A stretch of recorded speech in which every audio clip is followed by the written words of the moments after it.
Depois de falarmos de controladoria, né, de transparência, responsabilidade social, etc., então agora é hora de debruçarmos um pouco sobre a nossa auditoria governamental, nossa última unidade aí do material pedagógico que nós temos.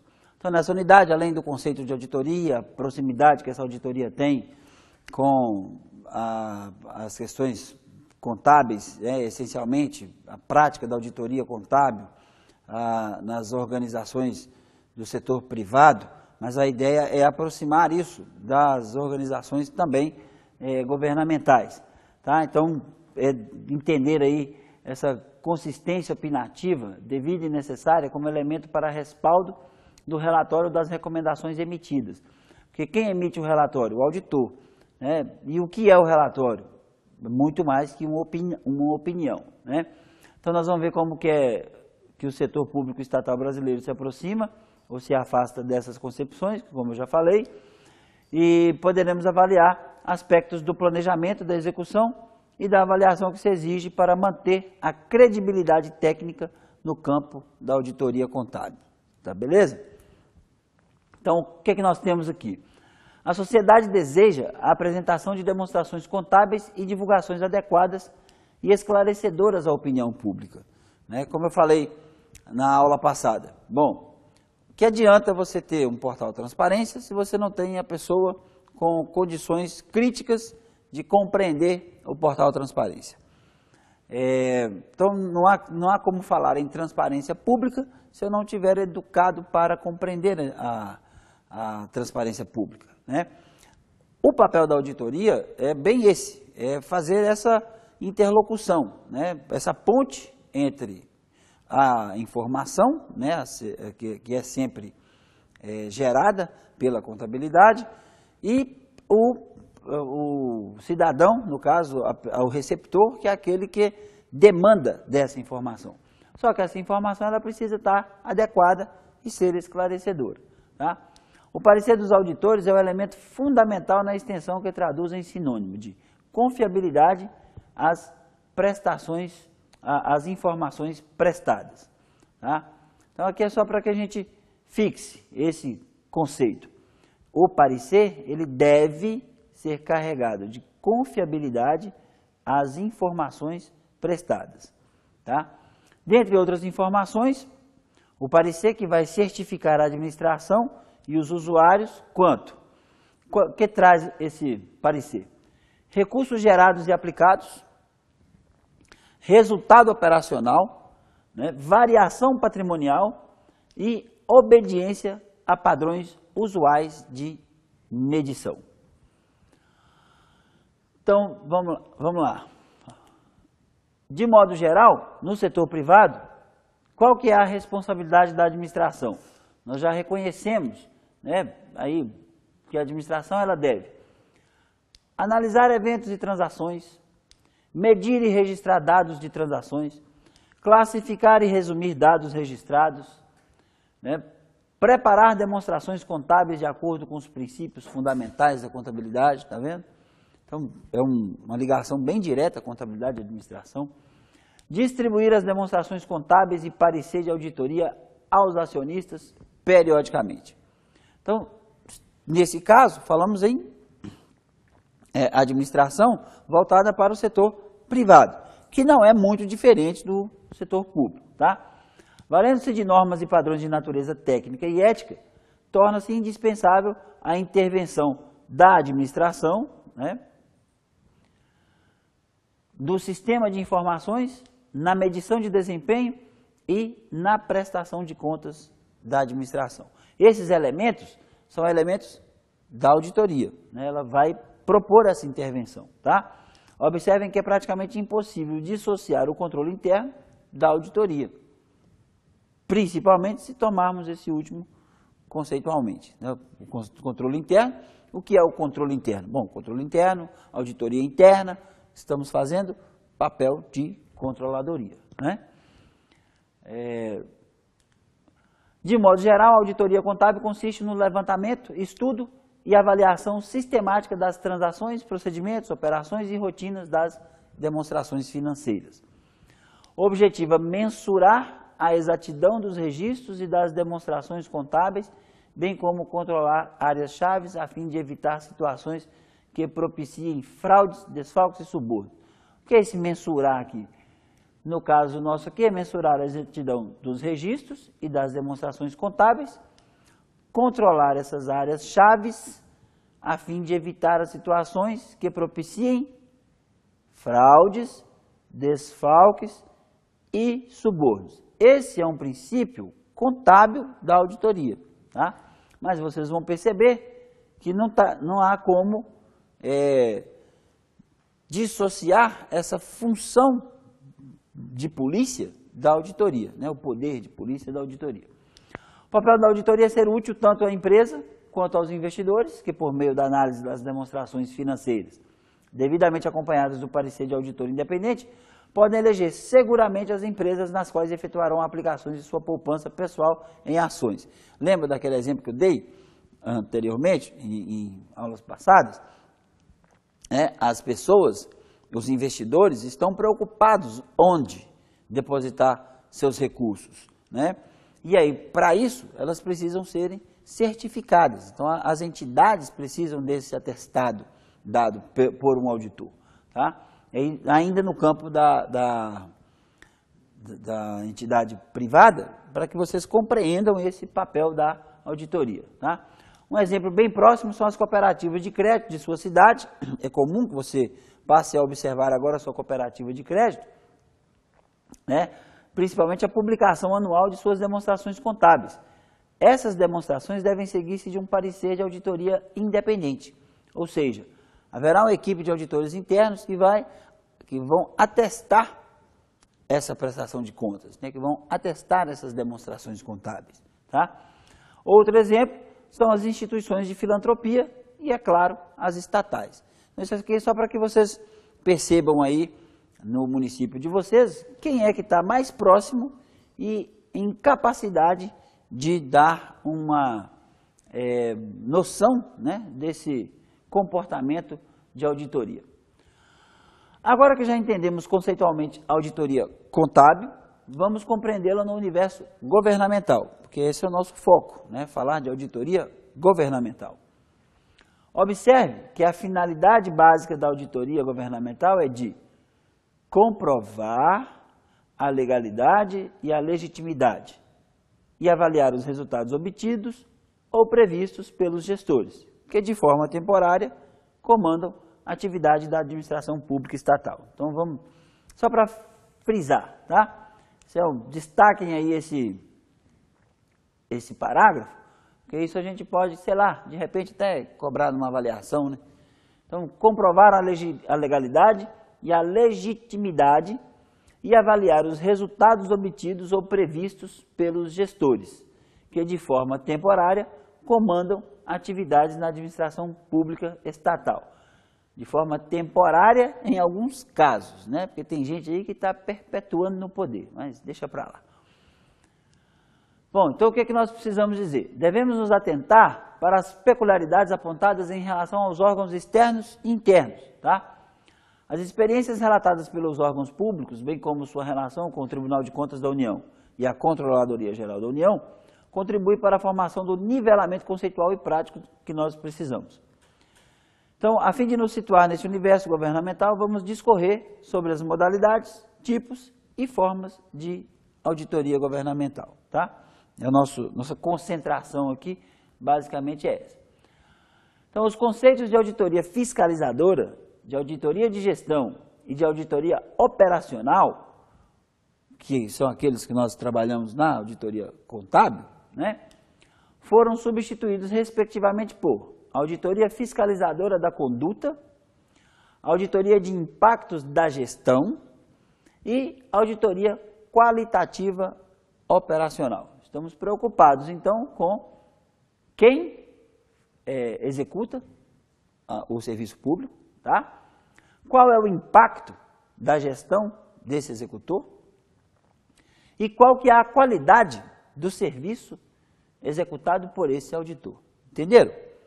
Isso para evitar a superposição e o paralelismo conceitual, tá? Contabilidade, auditoria contábil é uma coisa, auditoria governamental é outra. Então vamos entender cada um deles. Essa auditoria fiscalizadora da conduta é exercida por agentes do controle interno, agentes do controle externo, auditores independentes, contadores da área financeira, contadores da área tributária, auditores fiscais, funcionários do controle governamental sobre instituições financeiras, fiscais ou interventores de empresas financiadas ou de atividade controlada e por auditores internos das empresas de um modo geral. E a auditoria de impacto da gestão? Essa é exercida por agentes do controle interno, desses controles internos setoriais, cada unidade, cada organismo federal, estadual, municipal. Agentes do controle externo nas vésperas de períodos eleitorais, auditores independentes contratados por gestores estreantes em mandatos, planejadores e encarregados de monitoramento na área financeira e na área tributária, dentre outros. Então, essa auditoria de impacto de gestão é para medir o impacto da gestão anterior e o impacto da gestão proposta. Além dessas motivações que nós já citamos aqui, e daquelas motivações normais e regulamentares, há outra parcela de motivações não mencionada em livros, porque é oriunda da disputa entre grupos de poder ou ex-militantes de partidos políticos e suas conexões de interesses permanentes no setor primário, que é o setor estatal, com finalidades diversas. E nós não vamos discutir esse mérito, mas vocês sabem bem o que eu estou querendo dizer, Aquela questão de que transição do poder mesmo, ou, quando não, a manutenção desse poder. E a auditoria qualitativa operacional? Bom, essa é inserida num contexto de modernização e recomendada pelos cursos de capacitação e atualização. Então, ele requer uma qualificação do pessoal envolvido. Essa auditoria vem sendo difundida para os agentes de controle externo. É adequada para o controle interno e conquista adesismo. Então, o que é adesismo? A vontade de querer participar, eu aderir a essa proposta, preponderante junto ao controle interno. Atinge lentamente outros segmentos da auditoria na medida em que enfrenta resistências diante de estruturas rígidas de poder constituído no espaço público estatal, tido como se particular fosse, que é o que a gente falou daquele gestor, que muitas vezes não quer ser atingido por essa onda de auditoria. Ele teme o fato de ser auditado, teme o fato de ser controlado. Então, é o que a gente chama aqui de resistência aí desse poder. Os objetivos dessa auditoria qualitativa operacional são vigiar as transações sob a ótica da economicidade, eficiência e eficácia, palavra que a gente vem sempre falando aí em planejamento, organização, bem como das causas e efeitos decorrentes e verificar a efetividade de programas específicos diante do posicionamento da entidade no seu ambiente de atuação. Deve repercutir o significado do desempenho obtido diante das metas e dos outros desafios estabelecidos nas várias dimensões associadas com a vida humana e com os impactos sobre o planeta. É um pouco utópico a gente falar de metas, principalmente no serviço público, quando você tem aí mandatos de 4 anos, que na verdade são interrompidos a cada 2 por questões de eleições. Então, essas metas elas ficam muito distantes. O próprio projeto de governo dos candidatos, eles fazem lá projetos com 150 páginas, mas quando você vai ver, é praticamente impossível desenvolver isso em 4 anos de governo.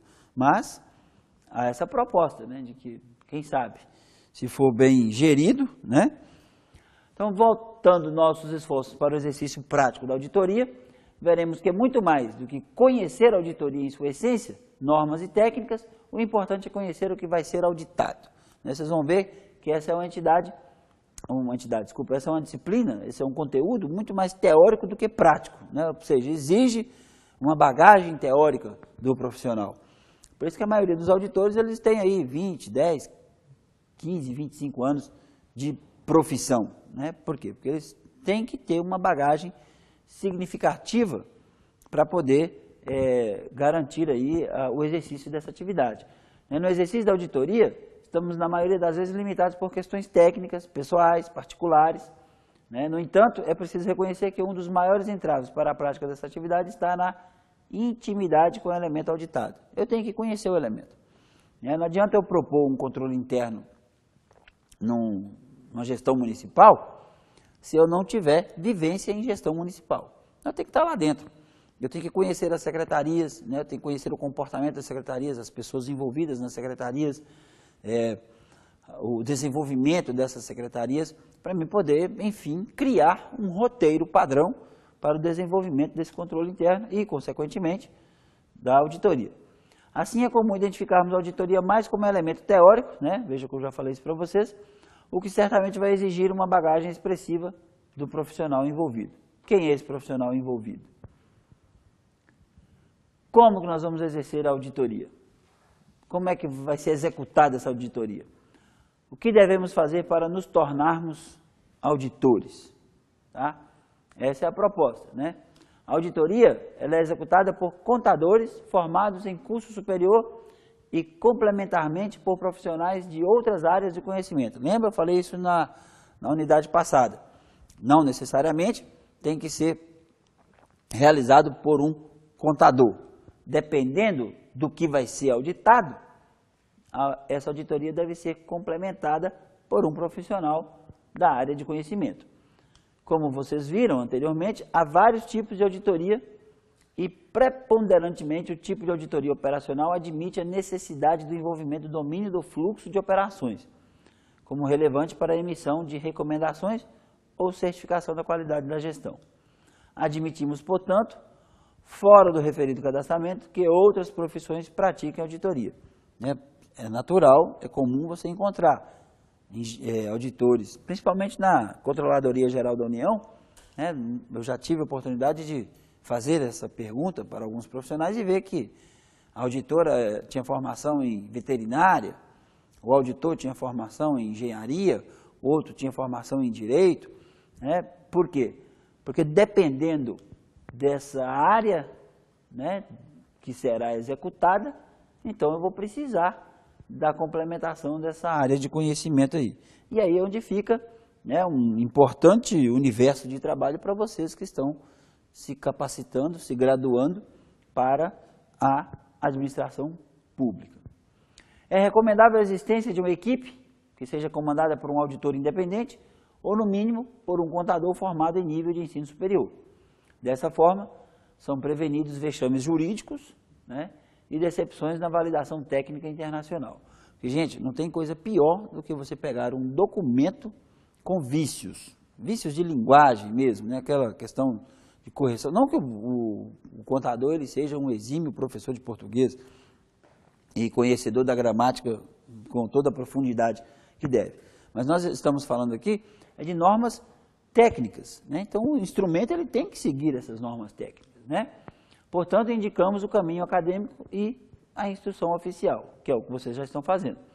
Aconselhamos que antes de iniciar as atividades de formação específica, se alguém se interessou em continuar sua carreira na gestão pública como auditor, né, ou como controller, então seja realizada uma leitura reflexiva nas resoluções dos conselhos, né, no caso do Conselho Federal de Contabilidade, como indicativo de postura e de desempenho exigidos na prática de trabalhos auditoriais, bem como complexidade e limitações inerentes. Muito bem, chegamos ao final da unidade 4 e, consequentemente, ao final da disciplina. Esperamos que você tenha aproveitado o máximo todo o conteúdo abordado, né, graças a Deus, e para reforçar o seu aprendizado, façam pesquisas em outras fontes e, caso tenha dúvida, entre em contato com seu tutor, ele está à sua disposição para ajudar no que for preciso, tá? Bons estudos, sucesso na sua vida profissional, não deixem de participar dos nossos fóruns, não deixem de realizar nossas atividades de sistematização, porque ajuda, principalmente no momento da realização das avaliações, e não deixem de consultar nossa biblioteca, né? Tem um cantinho lá que eu tive o cuidado de organizar um material vasto em auditoria, principalmente auditoria governamental, tem alguns livros que eu tive o cuidado de postar para vocês, E aí eu tenho certeza que isso vai contribuir ainda mais para essa formação em auditoria e controladoria na graduação em administração pública. Grande abraço e até o nosso encontro presencial.